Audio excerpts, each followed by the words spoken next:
Les obres de prolongació de la línia 5 de Metro València cap a Riba-roja continuen avançant. Un equip de Canal 9 ha pogut assistir a la calada d'un túnel de 600 metres.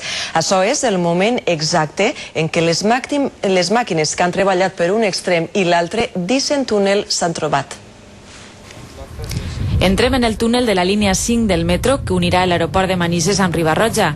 Les vies estan així ja col·locades, però falta tirar avall esta paret que està en el centre del túnel de 600 metres. Assistim al moment exacte en què per fi es veu llum a l'altra banda.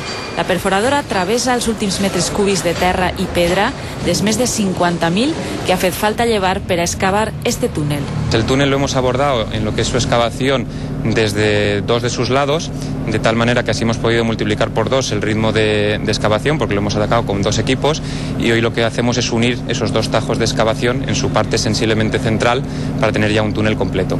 Esta prolongació de la línia 5 de Metro València enllaçarà l'aeroport de Manises amb la localitat de Riba-roja amb 4 parades i una llargària de vora 9,5 quilòmetres.